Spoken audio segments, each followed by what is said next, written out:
My name's Bree, and today on the channel I'm going to be teaching you several tricks to get into headstand. Headstand is one of my favorite postures. It was one of my first inversions. I believe that this is a really great posture to practice. One, because it has a lot of benefits for the pituitary and the hypothalamus glands, which are master glands in the body, so those are going to affect the whole system and give you benefits there. It's also a great pose practiced on an empty stomach that can help overall increase your digestive fire, and is also a great posture when you turn the body upside down, you get the blood flowing in the opposite direction. Benefits for the scalp, the head, the face. So we will begin actually in a position on the knees, so coming to a kneeling position.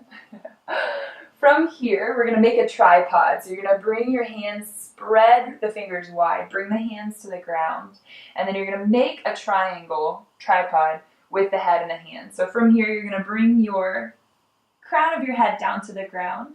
We're just going to start by lifting the hips up. So this is your prep posture, and if this is as far as you get today, this is an excellent place to practice building the strength for your headstand.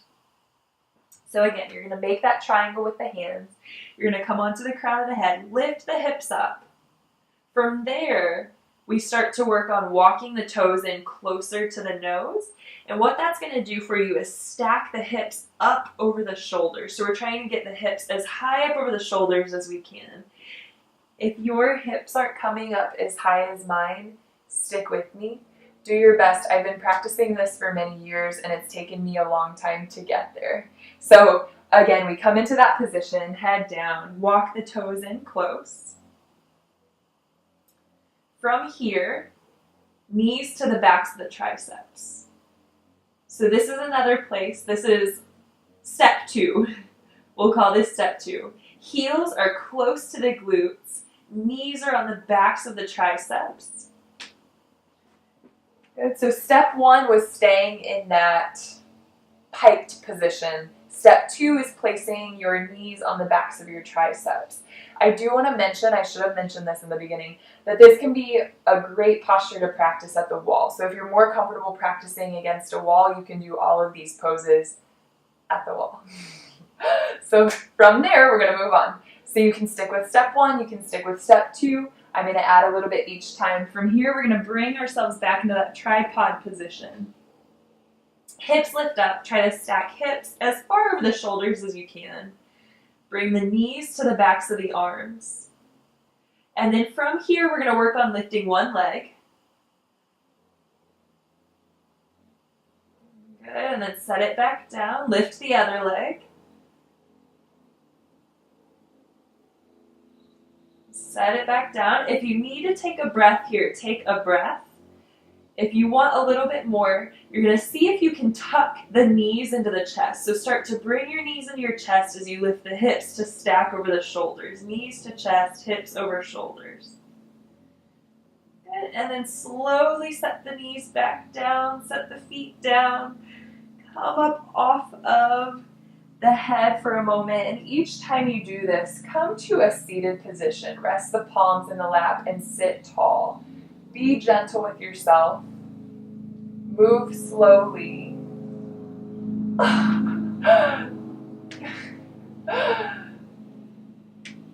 Our grass is being cut. Good, so take a couple of deep breaths here. Nice, and we'll do one more round. So next option is going all the way up into our headstand. So we're going to start the same, hands down, fingers spread wide. Crown of the head to the ground. Good. Now go ahead and lift the hips up to stack over the shoulders. Bring your knees to the backs of your triceps. From here, bring the knees to the chest, get the hips stacked over the shoulders, and then as you're ready, squeeze the legs together and press the toes up. Good. Engage your core. Think of pulling your belly button slightly back towards your backbone. And then up towards your toe tips. Good. Keep squeezing the legs together. Take one more inhale. And then slowly knees come back to the chest. slowly knees come back to the triceps, and then toes to the ground, knees to the ground. This time take your child's pose. So slide the arms out long, rest the forehead down on the ground. Take a few deep breaths here.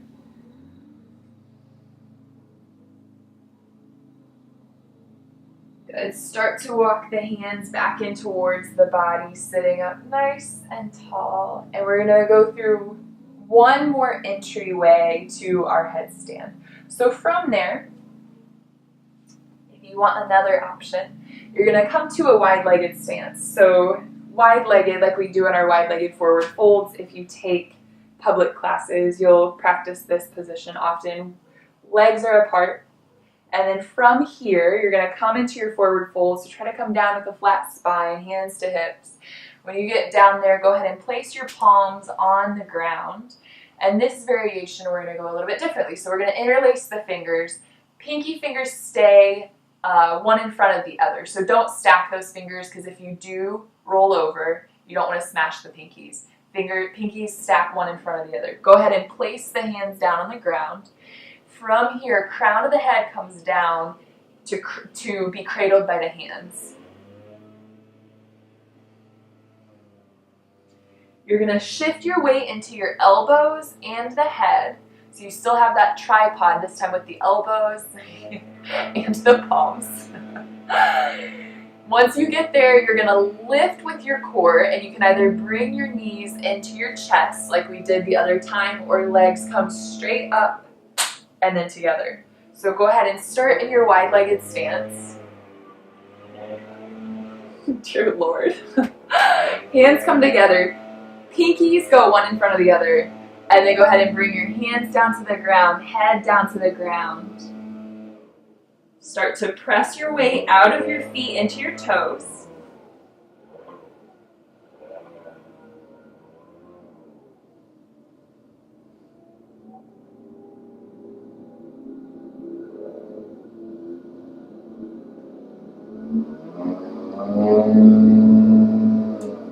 Come out of it nice and slow. When you come out, lift the chest halfway, and then go ahead and turn to one side of your mat.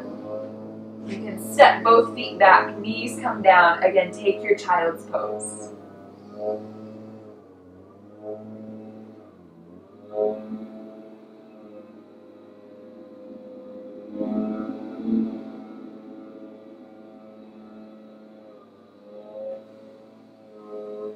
As you're ready, come back to a seated position. So those are some tips to help you get into headstand.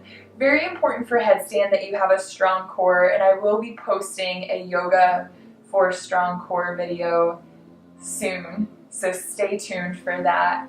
But definitely working the core, upper back, shoulders, and chest will be beneficial for practicing your headstand. So I hope that you enjoy this video. If you do like it, give it a thumbs up, subscribe to the channel, and let me know if you have any comments in the comment section below, or if there are any requests that you would like to see on the channel. This video was done by several requests, so I like to bring those.